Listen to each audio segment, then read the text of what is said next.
Hello and welcome back to the What the Fork podcast at the Euros. It does feel like it started just yesterday, but the Euro 2024 group stages are almost over as England approach their Group C closer with Slovenia. Now, it looks like England will be there in the final 16. However, the difference between finishing first and second in the group could present massively different scenarios in the knockouts. So Tuesday's game against Slovenia feels pretty huge, to be honest, and a performance is required alongside a result. Can we get it? I don't know, hopefully. But to join me and let me know what we're going to be coming up against is Slovenian journalist and commentator Izidor Kodic. How are you? Are you doing well? Hi, Graham. I'm very well. Hope you're well too. I just wanted to say you forgot that you can also finish third in the group, not just first or second. Confidence here. We can, which is very, very true. You're based at the moment. Obviously, I'm back home in Britain currently, but you're over in Cologne at the moment. How's the mood? It was busy the other day with Scottish fans. Now English fans have kind of changed over there, but how's the mood with Slovenian fans? It's okay. It's good. It was better when we were in Munich and Stuttgart because it's closer to Ljubljana. To Munich you have like 4.5 hour drive, and also now a mood literally a bit fell because of the late draw against Serbia. But I think it was a day or maybe 2 days of depression, and now we are fine. Now we are looking forward to the England match. We know that this is the toughest match in the group, but there are a lot of calculations. Slovenian journalists are now mathematicians the last days, so we found out that we can even go to the knockout stages with only 2 points. So the minimal loss against England could also be enough, but a lot of other factors should be going in our way, and the players and the manager can't count on that. They have to go for the win, but in 95%, even a draw should be fine for going to the knockout stages. So the mood is getting better, not because England, as you said, is not playing as well, because England has a lot of weapons. Even if you put your B team, it should be better than our first team, but because our guys really play well in this tournament. They are like one big team. They have a big work rate. They work as a team, and this should be our biggest strength also, I guess, against England. But I don't know what will happen. We can't know what will happen. Gonna, Hopefully, we can get this a draw. was going to say the first sort of two games, I think going into the tournament, most people on paper would have said England the strongest, Denmark, and then Serbia potentially have better, like a striker in Mitrovic, but you have Sesko. It was much of a muchness. But when you look at it, really good performance against Denmark, almost a win against Serbia. Have the country and the supporters been sort of happy with the performances, surprised by the performances, or is this kind of what you expected? No, it wasn't what we expected. We knew before the start of the Euros that if we get 4 points, we go to the knockout stages, and it was in our head. Okay, a draw against Denmark and a win against Serbia, and then against England, you can't count on anything because England probably has the best team in the Euros. But it was almost going to the plan. We played a bad first half against Denmark. We saw that the players were a bit starstruck. They're not used. Everyone are not used to play in front of that kind of many people. Against Serbia, the team played really good, and this is the main focus of our optimistic before the match against England, because they played very good. They played tactically. They neutralized their two fantastic strikers in Vlahovic and Mitrovic. They conceded a goal from corner in 95th minute. You have to feel sorry for us because of that, because beside that they almost played the perfect match. Could have maybe even scored a second goal. So not because of the result, but because of the mentality and because of the game we play against Serbia, and also in the second half against Denmark. That's why we feel optimistic that anything can happen, and then maybe we can also score some goals and get some points against England. I watched the game where Jovic scored in the 95th minute. He's made a little bit of a habit of that recently, but I agree. I think Slovenia won it, but international football, you can probably never switch off. But that goal goes in, and look, nobody likes conceding in the 95th minute. But if you hadn't, you could probably say that you're going to be in the last 16 already and have a lot less Yeah. pressure on this game. So how big of a blow was that 95th minute goal? It was not the biggest blow of our country in Euros, because 24 years ago, our only participation in the Euros, we were leading against Yugoslavia, which is now Serbia, 3-0, and they had a player sent off. And in the end, it was 3-3. So it was kind of bringing back those emotions. I was 7 years old then. I remember watching the match, and I never since then watched the highlights or any goals from that match again. It's too painful. You can't do it. And now, and we never won against Serbia. We are ex-brothers, the same country, Yugoslavia. And now they are always looking for at Slovenia like small brothers. We are better at football. We are better at this. We are the bigger country, and this was really our chance to prove that we are better at football at this moment. And I think for 94 minutes we did. So that goal again in 95th minute, I remember in the stands. Me personally, I was 20 minutes just like this, just standing and not talking to anyone, just shocked because of everything that happened in the history. Because we really felt that this time the players deserved to win, and you could see also on their faces, they just fell on the ground. They know that they missed a really good chance.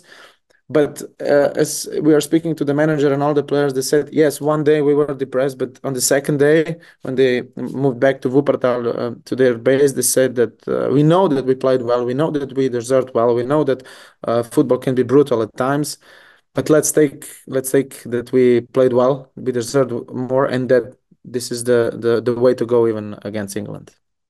I think you're looking at that England game, and I was at the game against Denmark. Obviously, I watched the Serbia game.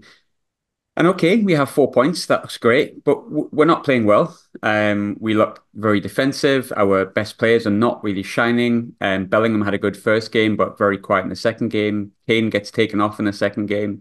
We've looked poor by our standards. We don't look like the England from maybe the last Euros or maybe even the World Cup. So how confident are Slovenian fans that your side can actually pull off, what would be classed as a shock result and take advantage of all this pressure that seems to be around England to put in a big performance and put in a result? Not too much optimistic, because we are aware that realistically England has at least twice better side than us. As I said before, this team really is about the teamwork. Yes, we have Oblak, who's a superstar in goal, and Shesko, who's a superstar in attack, but you have 11 of those players on the pitch. So even Shesko and Oblak, they know that they have to do it for the team. Shesko hasn't scored yet at the Euros. He missed some good chances, but he always says the first thing that's important to me, that we score. I don't care if it's scoring me or it's scoring the both fullbacks that scored in those two games. So yeah, England match, maybe we wanted to not go to the England match in a need for a result, but it's tough where you're Slovenia to qualify for the knockout stages in first two matches. We were really close, really close, and then when we are leaning to the England match, yes, of course you start analyzing and watching the England matches and reading your papers where everybody is tormenting the manager and the squad. So yeah, of course you feel that you can do something in those moments, but in the other hand, you don't want to be the team that England starts playing well. Even that could happen. England can score 5 goals against us in first half if everything goes right for them and nothing goes right for us. So it's really tough to expect something. That's why we are all mathematicians this day, calculating if we can go with 2 points even in the knockout stages. So yeah, I think optimistic, yeah, because of the good performances in those two matches, but realistically we take a draw like it was the biggest win in our history, for sure. I think a draw would also be obviously disappointing again for England, but for Slovenia, that pretty much gets Yeah. you there, I think, or there or thereabouts. But the one player that, you touched on All Black before, I think we know what he can bring in goal. He's been there, he's done it, he's won some of the biggest honours on the planet. Sesko is sort of the golden boy at the moment, it feels, of the Slovenian team. He's the new face, the 21-year-old, Arsenal linked to him, signed a new contract at Leipzig. but he's yet to score at the tournament, and he's been taken off in both games. Now, I touched before, he is 21. It's his first sort of big major tournament where things are expected of him. But how much does Slovenia need him to be this Benjamin Sesko that has been playing for Leipzig in Tuesday's game? How much do you need him to really show up and show what he's all about? We need him so much. We need him so much because, yeah, he like you said, he's a superstar. He's a global superstar. Every match in Slovenia, when Slovenia plays friendly match or qualifiers match, he stays for 1 hour after the match to sign shirts, to give autographs, to take selfies. He's the biggest football star that we ever had, and he's only 21 years old. So maybe in some moments we are expecting too much of him because our team plays more rigid, more defensive than his Leipzig does. In his club, his team likes to have the ball. He goes in behind. He comes for the ball. He's involved a lot more. But here, he's not involved as much, and he doesn't get 5 chances per match. He gets one or maybe two. And for now, he still hasn't scored a goal. But we all know that if we want to take something out of the England match, we need Benjamin Shesko to score a goal, to make an assist, to drive John Stones crazy. So I think also this can be. I know he's motivated a lot in these Euros, but this match against England, I think it's his make or break match in these Euros. Not just Slovenia, he's also, because you know that Arsenal, Chelsea, Newcastle, Man United, they all wanted him, and he decided that the best bet for him for now is still to stay at Leipzig. And I think we can all agree that this is the correct decision. It's a very tough and hard decision, and you have to applaud him for staying at Leipzig and turn down the money from the Premier League, because he has also good people around him, and he really wants to take small steps, so that he could be one of the best strikers in the world in the future. He's not there yet. He will be. I'm sure he will be in 2 or 3 years. He's not yet there, but he has to be when playing for Slovenia, because we don't have any other player who can score goals like him does. 10 players from Slovenia have to work for Shesko to get one chance and score a goal. So yes, we need him more than ever against England on Tuesday. Talking of that player, taking away the game completely. Um, the Bundesliga is becoming a place where we're seeing a lot of superstars. In the same team we saw Xavi Simons, who's obviously now a regular starter for the Netherlands.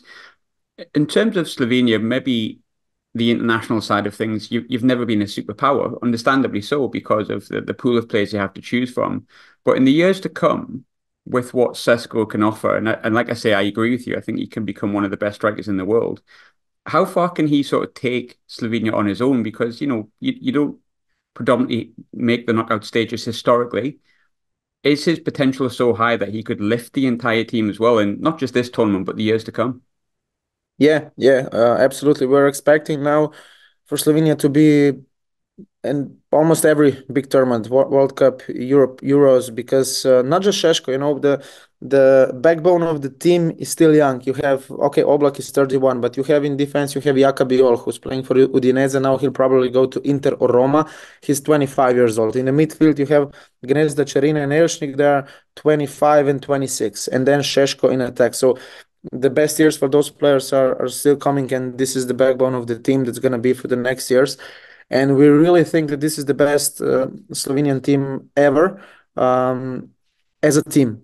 And when you've got someone as Benjamin Šeško who can decide matches, even when you're playing poor, even when Oblak has to save 10 shots per match, which will probably be the case on Tuesday. Yeah, with him, we just hope he stays healthy, he keeps improving, and we know that he'll play for the national team all the time. So yeah, with him for sure, we are looking forward to the future of the national team, because we haven't been at the Euros for 24 years, and now every Euros that we're gonna miss is going to be a disappointment. So I think, yeah, he should take us to the next level, maybe even the knockout stages and these Euros. When you look at the rest of the team as well, we've touched on Oblak, I've touched an awful lot on Sesko, but as you say, it's 11 men, sometimes more with your substitutes. In this tournament, who have been the most standout players? Who are the ones that, the Slovenian fans have thought have performed not above their level, but, really made their country proud and been the best players in this tournament so far? Yeah, it's really interesting that we have in the national team we have two players who play in the domestic Slovenian league, which is the league you have Olympia and Maribor, and then you have eight stadiums when the attendance in the matches is 300, 400, 500. You know, it's like you would say it's a Sunday league football. At us, that's the professional level. And I've spoken to the midfielder Timi Max Elšnik, who scored the not scored the goal, who assisted for the goal against Serbia. He said it's like day and night. Every week I'm playing in front of 500 people. I can hear everybody talking in the stands. And now I'm playing in the Allianz Arena in front of 70,000 people. And him and Jan Karničnik, who scored against Serbia, those are the only two players who play domestically, and they made the goal against Serbia. Elšnik assisted, Karničnik scored a goal. So it was some kind of confirmation that the Slovenian football is a good football, it's a good league, is a quality league, but yeah, we don't have the infrastructure as Serie A has, as Bundesliga, Premier League, and we don't. There's 2 million people in our country, and 1% of those people were in attendance in Munich. You know, so if that 1% would go to the matches domestically every week, we could have a good league. We could have had a good infrastructure, the full stadiums, but we don't have that. So it looks like a bit of an amateur. And now we got a confirmation that those two guys who are the best players in the league can also be one of the best players in the team in the Euros. Elšnik was voted the best player. Karničnik was voted the best player of the match, and and Elšnik was the best rated player of the whole day, of the whole three matches. So it really is, on one side you have Atletico Madrid, Jan Oblak, and Leipzig's Benjamin Shesko, and then those players from the Slovenian league, which everybody was asking, can they do it on this level? Will it be too fast for them, too tough?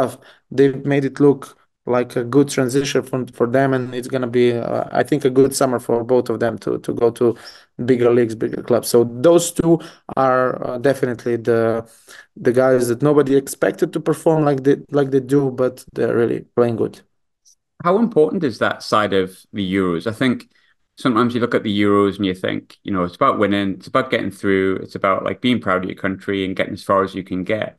But there is, for countries such as Slovenia, which don't have the infrastructure of the Premier League, Bundesliga, as you touched on before, it's really important that, the players flourish, and it benefits the domestic leagues as well. And it's Yeah. interesting that the two players that have shone are the two domestic players. How important is it, like, that coming off the back of this Euros, however far you go, how important is that going to be to the domestic leagues in terms of getting a bit more finance, infrastructure, and just placing more importance on the domestic leagues?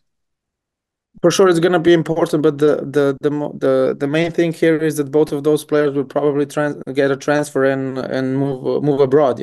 So then you have to produce another two players, or three, or four, or five, to come to the national team, and this is up to the clubs. The clubs in our country, there's not income from the television rights. I think every club in Slovenia gets about 50,000 euros every year per year for the TV rights. You know how many millions get the clubs in Premier League. And then if there's no European qualification, if nobody of Slovenian clubs goes to the group stage of the Conference League, Europa League, Champions League, which happens rarely, then there's no money. So they get some players who play for a few thousand euros per month, and it's easier than for young players to not develop them and not wait for them.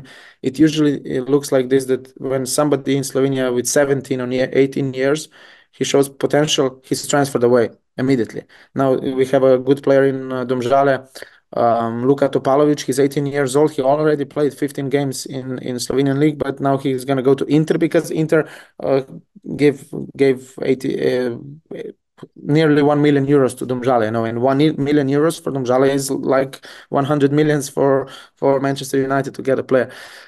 So it's a good thing, but it depends on the club. What will they do with the money? What will they do with the exposure that their captain is scoring goals in the Euros? If they do it good, if they do it correctly, it could be a very good thing. But it hasn't happened yet in Slovenia. That the domestic league could take advantage from their players playing in the Euros. We'll see. We'll see this year. Looking at the game itself, It's an interesting one because, like I say, going into the tournament as an England fan, you felt quite confident because of the players that we have. But that Denmark game, I didn't feel like Denmark sat back. And I know there's a difference in quality between Slovenia and Denmark, but Denmark came at us and that caused us real problems. They pressed us high, they didn't play on the break, and that caused problems. How is Slovenia likely to set up? Will you sit back and hope for the break and hope to get a chance for Sesko? Or do you think, based on the games previously, it'll be about pressing high and trying to just attack us? I think the main plan will be for sure to sit back because we don't have the quality to go toe to toe with England. I think we're gonna press stand back, sit back, uh, try not to concede a goal in first 15 20 minutes. Try with a long balls to Shesko and Sporar, who's also quick in attack. We play in a 4-4-2 system, and also try to score from some set pieces. It's easy. We don't have the quality to match England's quality. Also, we don't have the quality to match Denmark's quality. That's why on the same we played against them on the same level. Maybe if the result will go our way, for sure nothing will change. They will sit back, wait for counter attacks. Slow down the game, slow down the tempo, try to make use of some set pieces. But if England scored, then in the second half we have to play. So this team also showed that they can press high, they can do it, but they showed that against Serbia. So Serbia, Denmark, England, they are different type of teams. In March we beat in the friendly match Portugal with Cristiano Ronaldo then in the team. So this was like the turning point where everybody saw that this team can really play also against the best. You have to have some luck. You have to have a plan. You have to stick to that plan, but that you can do it. And these guys can do it. That's why we are optimistic. But I don't think that they can do it if they would go press high, go toe to toe, man to man to Bellingham or Declan Rice. I think there's just too much difference in quality of those players that I think Slovenia, even though I'd like to say should play attack, but I don't know. I don't think so. They will stand back and wait for their chances. Looking at the England team, you can probably hear in my voice I've not been happy with the first two games, and the media has not been Yeah, happy. I'm reading the media. It's like catastrophe at the moment. But if we You kind know of why? Because you don't have Calvin Phillips in midfield. yes, yes, we can't replace him. We can't replace him. It's impossible. There's no natural replacement. No, only two players in the squad. But anyway, if you're listening, Gareth. But I think on paper we do have good players. We know that our level could be higher. And sometimes when you're involved in watching your own team, you can be more critical. You can be more harsh. It's just the way it is because you care more. You've got more emotion involved in it. From a Slovenian perspective, who are, say, the three players that you're worried most about from England's team? I'm not Harry Kane. Because we know how good Harry is, but we all our two center backs, Biol and Drkušić, show that they can play against Højlund, against Mitrovic, against Vlahovic. Yes, Harry Kane is above them, but I think they can neutralize him. I think the main point of strength from England will be from the right side, Bukayo Saka, because our left side in defense maybe is not so good defending, and also Jude Bellingham because you England will have three players in midfield and Slovenia has only two. So you have Rice and I don't know, it's gonna be Alexander Arnold or Gallagher or Mainu and Bellingham in front of them. So I think from Bellingham to Saka, those two players could cause us a lot of troubles. And also if Trent plays in midfield with his passing, because I suppose we won't be we won't be so aggressive to close him down. And if he has place, if he has the ball, he can hurt you in 100 different ways. So I think Bukayo Saka could have his day. I hope not, or if maybe Cole Palmer plays on the right side. I don't know. And Bellingham, and I'm hoping that I haven't jinxed Harry Kane now to score a hat trick against us. I knew you would say Bellingham. But I understand the Kane thing. I do understand it. Now, I'm notoriously terrible at predictions throughout the season when I do my club team. I've been just as awful with my predictions on international as well. So I don't know why I even bother making predictions, but I will before I ask yours. I think we will win. I think it'll be a better performance. I think it has to be. But I still think it could be nervy. So I'm going to go 2-1 England. But what's your feeling? What's your prediction if you had to make one? Uh, Realistically or optimistically? Go optimistic. Come on, be optimistic. Why not? Yeah, I'm gonna go optimistic. I'm gonna go 1-1. I'm gonna go 1-1. I'm gonna go with Slovenia score first, and then we fight, fight, fight, consider goal, but this time it won't break us and it won't hurt us, and we go to the knockout stages. You speak like a man who knows England are missing Calvin Phillips. Isidore, thanks so much for joining me. Really good catching up. I would wish you luck on Tuesday, but I would not mean it. But I wish you luck after that. All the best, Graham. Thank you very much. Thank you for having me. Pleasure.